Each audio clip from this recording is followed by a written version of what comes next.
This video is going to be, again, looking at YouTube again. I'm watching a lot of content creators and inspired.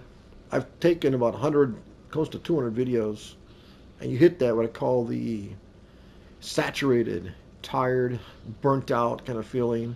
And you start thinking, how can I get into another lap around YouTube? I say the first lap has been basically trying to get into being calling myself a channel. This is now trying to take the second lap around YouTube and get into posting. So this content is basically trying to break down YouTube how I see it. And that could be the same thing like I see other people. I always say YouTube consists of what I call a search engine, and someone else called it a discovery engine, which I thought was interesting. Um, the first thing I always categorize most people who are on YouTube, I call them storytellers.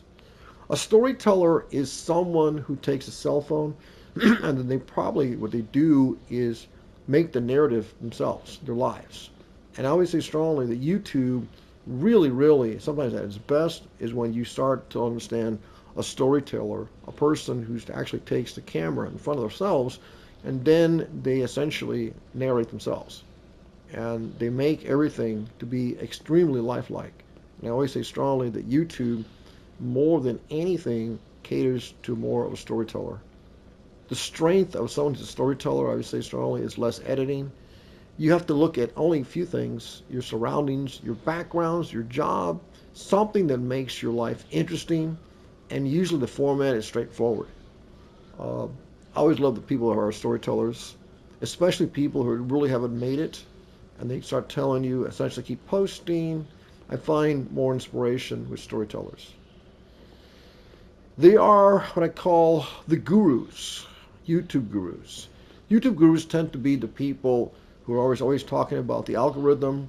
They're telling you how many settings to essentially set your channel to and how this can work for you. There's always something that they reference in terms of hashtags, titles. There's always something in particular that you look at with someone I call a guru. Usually a guru is going to be one person entirely, not all the time.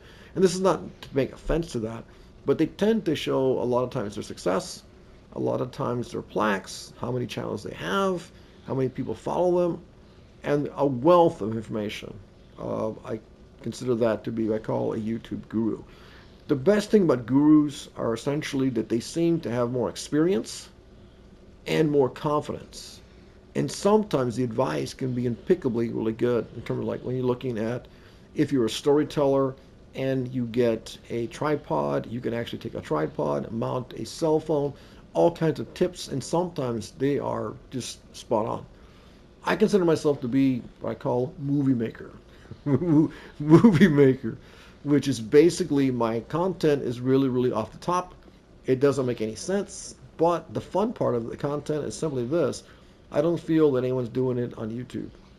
Because the problem I have with my content is I call myself movie maker. Movie maker, I'm referring to people who make documentaries, make shorts, who do something with animation in that sense. And you get into a lot of things a little bit different than essentially when I'm looking at a storyteller and a guru. And documentaries also follow the same thing. I use the word movie maker.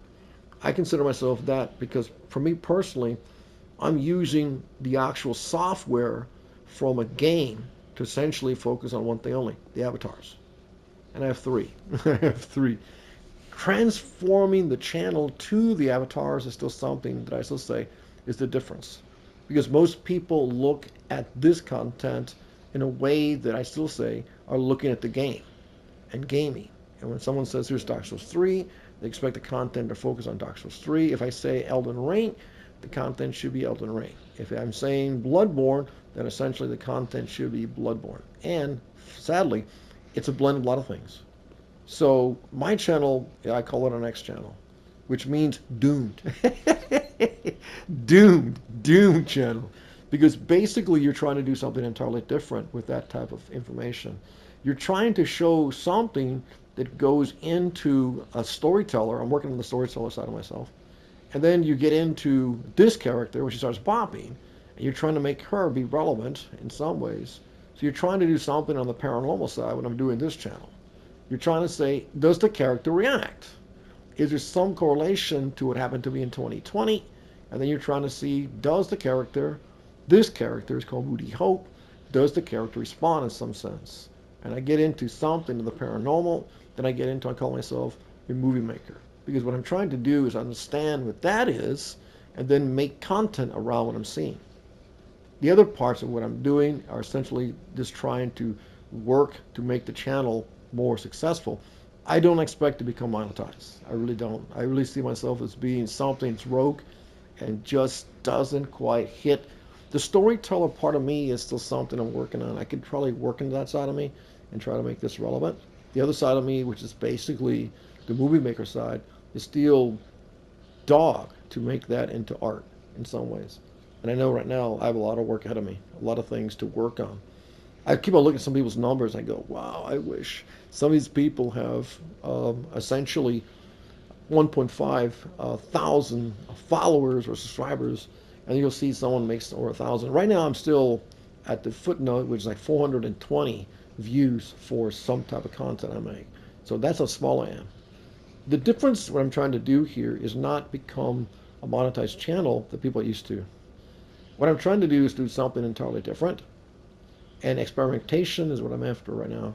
Trying to experiment a lot of things, content, and I realize that some of it's going to work on occasion, and a lot of it won't work. It won't work. Because basically, when you look at doing shorts, and you do something which is basically trying to rely on copy and paste, you look at an AI, and then when you follow the AI, you have someone also voicing over the AI and scripting. When you get into those type of things, I try to do that from the top of my head. I'm not entirely into AI and just simply relying on AI to animate a short or something. I rely on gaming software to do one thing. The characters and the avatars is where my fascination lies. I always feel strongly, why is that? Why are the avatars so important to me? The first one is very simple, Moody Hope. When you try to explain Moody Hope, hey, you move all over there, huh? So when you try to explain the relationship between Moody Hope and you're trying to say, what are you trying to do with Moody Hope? Why is she the focus of this channel? And why is that so interesting for someone following a channel? Why should they even worry about it? Most times on gaming platforms, they tend to focus on builds, referring to a strength build, dex build, or something about weapons or lore of the game. You look at things which revolve around the history of the game, things which are basically when someone does content, someone does a live walkthrough. I'm not about any of those things. What I'm doing is something entirely different, and I try to do something looking at the avatar and saying there's something about uniqueness about the avatar. Most people look at, I have a dog, I have a cat, I got some kind of animal, a squirrel. I don't have that. What I have in my life are avatars. The relationship between you know Bob and Donna. So the relationship with the avatar here is always central. The bopping, I can still explain there's that, but there's also something else, the relationship with the avatar, and essentially trying to look through the lenses of the avatars. And then you have different styles of filming or animating things or trying to make them into something. And that's why I say this channel is not going to be a channel that someone follows it and they come in looking for a gaming platform. It's not entirely a gaming platform. That's what makes it a little bit different. The other part of it that I still say is looking at people throughout YouTube which follow the storyteller format, which is a beautiful format. And I'm looking at people with guru type format.